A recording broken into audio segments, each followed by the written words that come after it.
TOEFL iBT reading section, detailed questions, why reading comprehension not only doesn't work, it can actually cause you to get a lower score.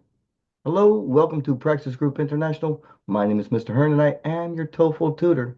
Hey, listen, if you've been taking the TOEFL over and over again and your score isn't improving or maybe even goes down sometimes, there's a reason for that. Let's talk about one of the most important questions you need to be able to answer quickly and accurately, and that is the detailed questions. Why is it so important? There's a lot of them. There's a lot of them. It makes up maybe up to half of your test, so you have to get really good at detailed questions. Now, if you've been struggling, there's a reason for that. If you've been taking other TOEFL classes and your score hasn't improved, there's a reason for that. Don't get me wrong. There's a lot of really good tutors out there, really wonderful people. They're just teaching the wrong things. They don't understand how the test works. If you are at a lower level of English and you're taking a reading comprehension class, good. Continue with that class. It will help you with your English. It will not help you pass your TOEFL. Just saying, okay? You have to understand how the TOEFL works. Reading comprehension does not answer the questions. The TOEFL iBT is not a test of reading comprehension. It is a test of college readiness. You may have noticed if you're applying to university that the higher your TOEFL score, the more prestigious the university you can apply to. That's because the TOEFL iBT is a test of college readiness. And they're testing a lot of things, not just your reading abilities or your English skills. So we're going to talk about how you're going to go about answering the detailed questions quickly and accurately. And I'm going to touch on why reading comprehension doesn't work. Let's get into it. Now, detailed questions, also known as factual information questions, there could be between 2 and 5 per passage. That's 20 to 50% of your test. And if you're not answering these questions correctly, you will be testing again. So let's see how they work. All the questions in this video come directly from the official TOEFL iBT Test Volume 2 4th edition by ETS from the people who make the test. Remember, when practicing for your TOEFL iBT, use only the newest, genuine TOEFL iBT practice tests. Do not use TPOs or any other type of TOEFL test that will be detrimental to your score. Let's start out by looking at this question number 16. The first thing I want to know is, how does it make you feel? How does this question make you feel? You see, the psychological aspect of the TOEFL is the one thing that most tutors are overlooking, and it is the one thing that causes most people to fail the test. When you see a question like this, you'll start to have extra thoughts. These extra thoughts take extra time, and they can also talk you into failing. If you look at this question and say something like, oh my goodness, this is too long, there's too much information, I don't have enough time to answer this question, you've already wasted time and talked yourself into failing the test. And so there's another way of looking at this test that will help to empower you and help you to answer this question quickly and accurately. The first thing you need to know about the TOEFL is it's not about reading. And reading comprehension can actually lower your score. So you're going to learn to read less, understand more, and get a higher score. When it comes to detailed questions, there's typically only one sentence in the passage, or in this case, the two passages. There's only one sentence that is directly related to the question, and it's that one sentence that you're going to find and use to eliminate wrong choices based on very specific rules of the test. That's right, I said eliminate wrong choices. Another big secret of the TOEFL. There are no right answers. So if you've been reading for reading comprehension, trying to understand the subject and use what you learned to answer the questions correctly, and you're getting confused, that's why the test is designed to trick you, to overwhelm you with too much English, and to trick you into picking wrong choices because you read too much and wrong choices seemed right. Let's take another look at this question and find out why reading comprehension is not only going to not help you, but it actually can cost you your score and you have to test again. Let's take a look. Besides the psychological aspect of this question being so large with so much reading to do, the question itself is written in a confusing way. It's designed to be intimidating and overwhelming. What is this question asking?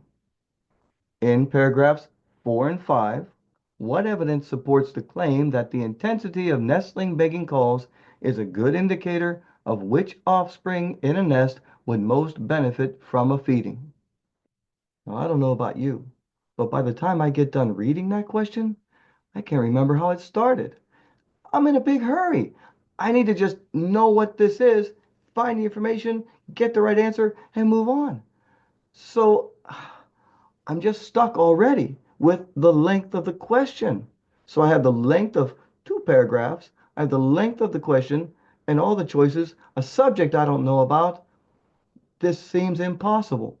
But this question is actually very easy to answer.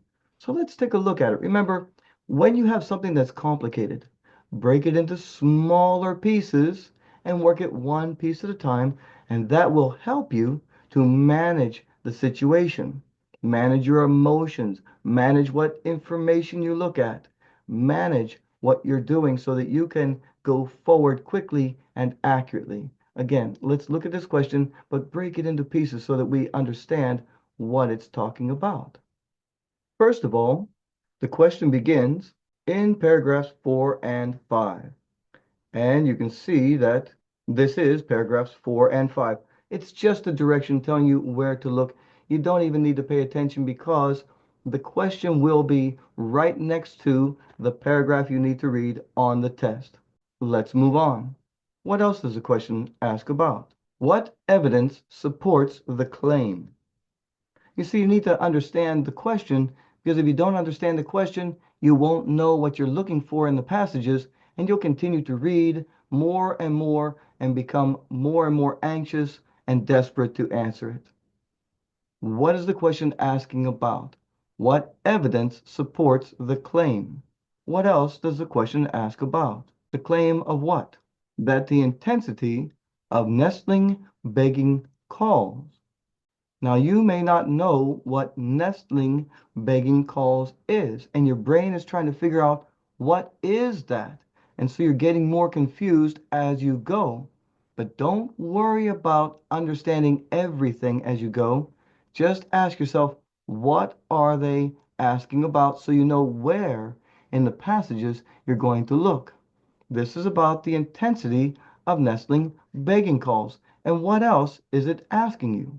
Is a good indicator of which offspring in a nest would most benefit from a feeding. Now, have you noticed that when you break it into pieces, you can understand it a little better?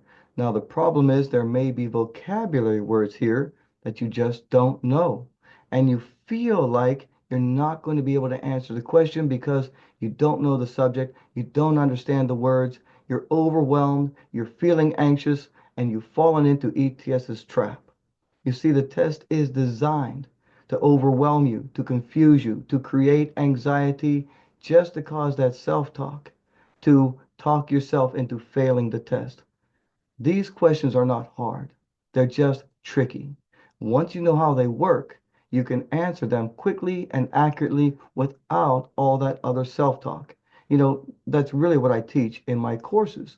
I teach you how to manage your own mind and emotions, find just the information you need to answer the questions quickly and accurately, pass this stupid test so you can get on with living a successful life.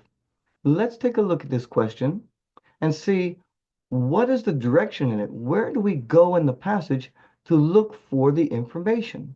Remember, no matter how long the question is, or how long the paragraph is, or paragraphs in this case, you're only looking for one sentence that's going to give you the information you need that's directly related to the question to eliminate wrong choices. All right, let's take a look.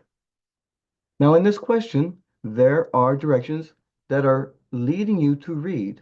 But before I show you that, take a moment and read these two paragraphs and tell me in the comments below, how long did it take you to read these paragraphs? And when I say read, I mean read them so that you can answer the question in your own mind, that you really know what you've read and you can use that information to answer this question correctly.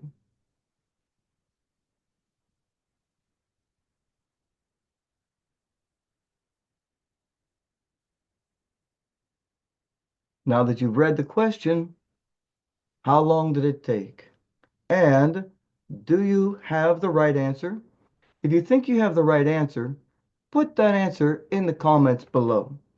Looking at this question and being honest with yourself, how long do you think it will take to read both of these paragraphs, understand your question, and then answer it correctly while working under pressure of your test? Let's see if there's a faster way to answering this question. We're going to look at question number 16. We're going to ask ourselves a couple of questions. What is the question asking about? And what is it asking about that? What is this question asking about? The intensity of nestling begging calls. And what is it asking about that? Which offspring would most benefit from a feeding? Looking at your passage, can you find this information quickly? Now, if you haven't watched it already, go to my scanning versus reading video and learn how to find the information without reading for it. What we're looking for is the intensity of nestling begging calls. Going quickly, we find the intensity of their signals here. Once you've found that, ask yourself, what is the question asking about that? It's asking about which offspring would most benefit from a feeding. Is this sentence that talks about the intensity of their signals, which would be the intensity of begging calls? ETS uses synonyms and other little phrases to sort of mean the same thing. They just change the words to try to confuse you. But we have a sentence with a similar topic. But is it talking about the feeding? No. This sentence is talking about competing for parental attention. So that is not the clue we're looking for. Is there another place where this passage talks about the intensity of the begging calls and something to do with feeding? There's begging intensity. And is it about the offspring and the feeding? Directing food to healthy offspring. Yes, this sentence is directly related to our question. And therefore, this sentence is the information that we're looking for. Now, if this seems a little confusing, I do go into step by step exactly how to find the information from the questions.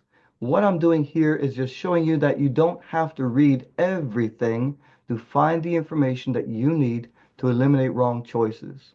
So let's go back in and continue. And I just want to prove to you that it's absolutely unnecessary to read everything, and reading comprehension is not what we're going to use. We're going to read less, understand more to get a higher score. If you haven't watched my sentence simplification video, make sure you go to that video, watch it, master that skill. It's going to help you a lot, not just on the TOEFL, but in real life. All right, let's go back in with our clue.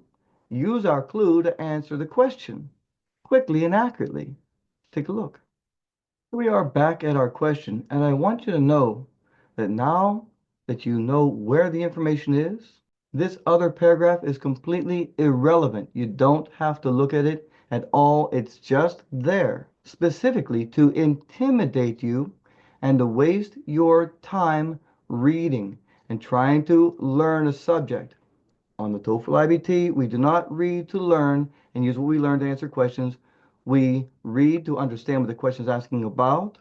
We find the specific sentence in the paragraph that is directly related to the question. We use that information to eliminate wrong choices. So looking at our paragraph with our clue, It says, if parent birds use begging intensity to direct food to healthy offspring, capable and vigorous begging, then parents should make food delivery decisions on the basis of their offspring's calls. Indeed, if you take baby tree swallows out of a nest for an hour, feeding half the set and not feeding the other half, when the birds are replaced in the nest, the unfed youngsters beg more loudly than the fed birds, and the parents feed the active beggars more than those who beg less vigorously. Using this information, let's see how quickly we can eliminate choices that are wrong. Looking at choice A, what is it talking about? When placed in a nest with hungry robins. Hungry robins. Does our paragraph talk about hungry robins? It talks about baby tree swallows. So according to the rules of the test, choice A is not possible because it's talking about a topic that is not in our paragraph. And what about choice B? What is choice B talking about? Among robin nestlings. Oh, wait a minute. Again, it's talking about robin nestlings. Our paragraph is talking about baby tree swallows. Not a match. B is also not possible. Notice that I haven't even tried to read the rest of the choices. If part of the choice is wrong, the whole thing is wrong. There's no point in wasting time and energy reading more. We want to read less and get a higher score. Looking at choice C, what is choice C about? It's about hungry tree swallow nestlings. Okay. Okay. That is in our passage. That's what our passage is about. Now, what does choice say about these hungry tree swallow nestlings? It says that they beg louder than well-fed nestlings in the same nest. Is that what our paragraph says? It says that the unfed youngsters beg more loudly than the fed birds. So, choice C is possible because there is information that is related to choice C, but I don't know if it's the right answer because ETS asks for the best answer. And the best answer is the one that is left after you've eliminated the wrong choices that are wrong based on rules. Now let's look at choice D. What is choice D about? Hungry tree swallow nestlings. Well, yes, that is in our passage. So D may be possible, but what does D say about these hungry tree swallow nestlings? D states that the hungry tree swallow nestlings continued to beg loudly until they were fed, whereas well-fed nestlings soon stopped begging. Is that what our paragraph says? Does it say that the hungry tree swallows continued to beg loudly until they were fed? And does it say that the well-fed nestlings stopped begging? It doesn't say that at all in our paragraph, and therefore D is not possible, making choice C the best answer. Okay, if these methods seem strange to you, or if it seems like this is going to take a long time, you can't do it, I can assure you it seems strange because it's different from what you're used to. In your mind, reading comprehension is what you must do to answer the questions. And so you have to learn to read better, read faster. All the work you do will not help you if you don't start working the procedures and rules that are designed on the test. The faster you read, the more you're going to read, and the more you're going to read more things than you need to answer the question. And there's extra information in the passages that is designed just to trick you into picking wrong choices or to make more than one choice seem right so that you debate and debate and debate and waste time and think that maybe you don't know English as well as you thought you did and you lose your confidence. This whole test is designed to beat you psychologically and emotionally. The good news is there are very specific structures and rules that they use to make the questions and to write the passages. When you learn to do less work and do more the procedures that answer the questions, the higher your score will go. The more familiar you get with the procedures and rules, the faster you will get with understanding the question, finding the related information in the passage, and using that information to eliminate wrong choices. Familiarity is the key. I teach you this step by step in my online TOEFL video course and in my one-on-one classes. If you're more interested in that, you want to just get to passing your test, you can click on the link in the description below and get started. If you'd like to see more examples on how to read less, understand more, and get a higher score, let's continue. Now here's a question that seems to be at the opposite spectrum. The last question had two fairly long paragraphs, a very long question, and long choices. This question is the opposite. It's a short paragraph, a short, direct question, and all of the choices are short. In your mind, you may be thinking, oh, this is an easy one. I can answer this really fast. Remember that the TOEFL is designed to create anxiety. One of the things that creates anxiety is when our reality doesn't match our belief system. It causes anxiety. In other words, we get anxiety when our reality doesn't match our belief system. So you look at this question and say, I'm going to be able to answer this really fast. And then it ends up taking you a longer time and it's more confusing and more than one choice seems right. Now you're caught in a loop of confusion and anxiety and you can't get out of it. On the test, these questions draw you in and they make you read and read and read and debate and debate and debate. And that causes you to get a low score.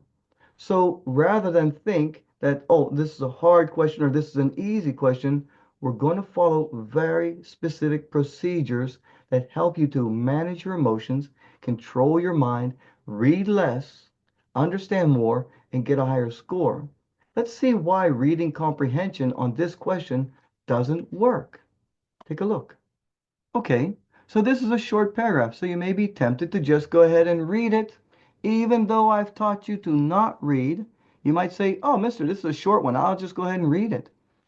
You say to yourself, in experimenting with artificial suns, Kramer made another interesting discovery. If the artificial sun remained stationary, the birds would shift their direction with respect to it at a rate of about 15 degrees per hour, the sun's rate of movement across the sky. Apparently, the birds were assuming that the sun they saw was moving at that rate. When the real sun was visible, however, the birds maintained a constant direction as it moved across the sky. In other words, they were able to compensate for the sun's movement. This meant that some sort of biological clock was operating, and a very precise clock at that. Now be honest. Were there some vocabulary words that you don't really know? Was there a little sense of anxiety that as I was reading, you didn't really know what was going on? You didn't really understand everything so that you could use that information to answer the questions? Do you feel like maybe you need to read it again? You know, a lot of times we read a passage very quickly, we look at our question, we can't remember what we read, we have to go back and read some more. Or you might have gone into reading the question first and then going to the passage and reading the passage, trying to figure out, okay, what are they talking about so I can pick the right answer? All of those methods only lead to confusion and anxiety. Let me show you how you can answer this question more quickly and accurately. So we've read the entire paragraph because it's short and it was easy to read. But now let's try to answer the question using our reading comprehension skills. What is the question asking us about? How did the birds fly when the real sun was visible? Let's see our choices. Choice A, they kept the direction of their flight constant. Well, it does say the birds maintained a constant direction. So A may be possible. What about choice B? Choice B states they changed the direction of their flight at a rate of 15 degrees per hour. Well, if we've read the entire passage and we're in a big hurry, We might say that the birds would shift their direction with respect to it at a rate of about 15 degrees per hour. That information is in the passage, so maybe it's possible. How about choice C? They kept flying toward the sun. Now, it doesn't say that directly, I don't think, but with reading comprehension skills, we may get the idea that, of course, the birds are moving, flying toward the sun. So choice C could seem possible. It's reasonable to think that. What about choice D? They flew in the same direction as the birds that were seeing the artificial sun. Well, we've read the entire paragraph. That seems logical. So choice D seems possible as well. With reading comprehension skills, more than one choice could seem right. And that is the problem with TOEFL reading detail questions. The more you read, the more choices could seem right, leading you to debate or simply pick the wrong choice because quite often, right answers or accredited answers seem wrong. Wrong choices seem right because they're in the passage. Or it's logical to assume that information is correct based on what you've read. The test is designed to do that. It's also designed to have very specific information in the paragraph that is directly related to the question. It means that with that clue, only one choice could possibly be right when you know how the test works. Let's find the clue in this question. Remember that one of the procedures is that you must understand the question. And this question is asking, how did the birds fly when the real sun was visible? What's the question asking about? How did the birds fly? What is the question asking about that? When the real sun was visible. Where is the sentence in the paragraph that is directly related to my question? When the real sun was visible. What does it say about it? The birds maintained a constant direction as it moved across the sky. That is the sentence that is directly related to our question. The rest of the paragraph is just there to waste your time reading, cause confusion, and make more than one choice seem right. Now that we have our clue, we can start our process of elimination. Our clue is that when the real sun was visible, the birds maintained a constant direction as it moved across the sky. A states they kept the direction of the flight constant. You don't get much closer than that. A is possible. B says they changed the direction of their flight at a rate of 15 degrees per hour. Our sentence states that the birds maintained a constant direction as it moved across the sky. Nothing about changing their flight. What about C? They kept flying toward the sun. That may or may not be true, but our sentence states that the birds maintained a constant direction as it moved across the sky. Nothing about flying toward the sun. C is not possible. D. They flew in the same direction as the birds that were seeing the artificial sun. That may or may not be true. It's irrelevant because our sentence states that the birds maintained a constant direction as it moved across the sky. Nothing about the direction of the birds that were seeing the artificial sun. Therefore, choice A is the best answer. The others are wrong according to the rules. All right, if you found that a little confusing, but you'd like to answer the question as quickly and accurately as I did, you need to go to my online TOEFL video course where I teach you step by step using many different examples. My videos in the online course are unique. You'll not find them anywhere else in the world. I don't copy things for YouTube and put into my online course. I don't use my online course videos on YouTube. Those videos are designed specifically to teach you step by step and easy to understand direct American English how to answer each question quickly and accurately so you can pass this stupid test and get on with your life. Stop wasting time. Reading comprehension skills do not help you answer these questions. As you can see, reading comprehension actually wastes time and can make more choices seem right, be more confusing.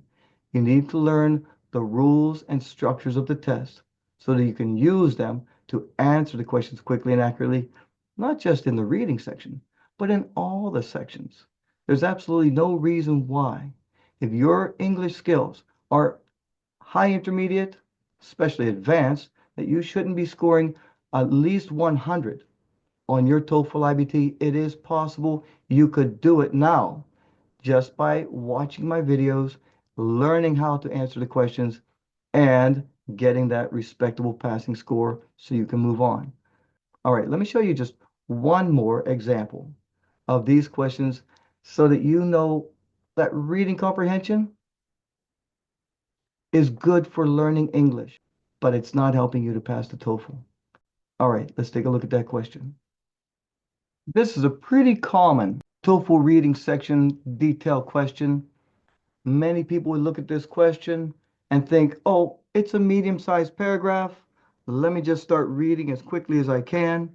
How long do you think it would take you to read this entire paragraph, understand what it means, and use that information to answer the question quickly and accurately using your reading comprehension skills? Let's do it. Lichens help to speed the decomposition of the hard rock surfaces, preparing a soft bed of soil that was abundantly supplied with minerals that had been carried in the molten rock from the bowels of the earth. Now, other forms of life could take hold. Ferns and mosses, two of the most ancient types of land plants that flourish even in rock crevices. These plants propagate by producing spores, tiny fertilized cells that contain all the instructions for making a new plant. But the spores are unprotected by any outer coating and carry no supply of nutrient. Vast numbers of them fall on the ground beneath the mother plants. Sometimes they are carried farther afield by water or by wind, but only those few spores that settle down in very favorable locations can start new life. The vast majority fall on barren ground.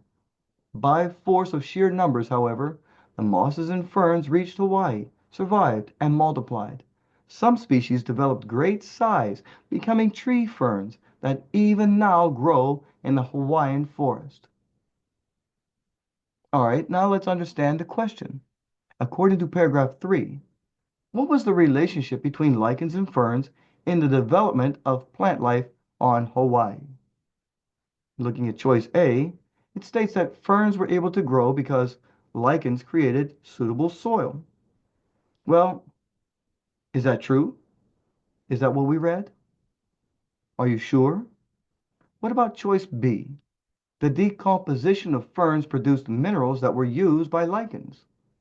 Is that true? Is that what you read? Is that the answer? Are you sure? What about choice C? Lichens and ferns competed to grow in the same rocky environments. Could that be true? Using your reading comprehension skills, determine, is C the right answer? And what about choice D? Lichens and ferns were typically found together in volcanic areas. Sounds reasonable. Is it true? Is that what our passage states? Using your reading comprehension skills, I want you to put the answer you think is correct in the comments below. And while you're there, if you'd like to know more of how to answer these questions quickly and accurately, click the link in the description below. Subscribe to my online video course. Learn how to answer these questions quickly and accurately. Pass your stupid TOEFL iBT and get on with living the successful life you deserve. That's it for this video. Be sure to comment, subscribe, like, ring the bell because I'm making more videos. Oh, and by the way, what would you like me to make a video on? I don't know. I've got a lot of things in my mind, but I want to know what it is that you need to know to pass your TOEFL. I'll make that video, and we're in this together to pass so you can live a successful life. I'll see you in the next.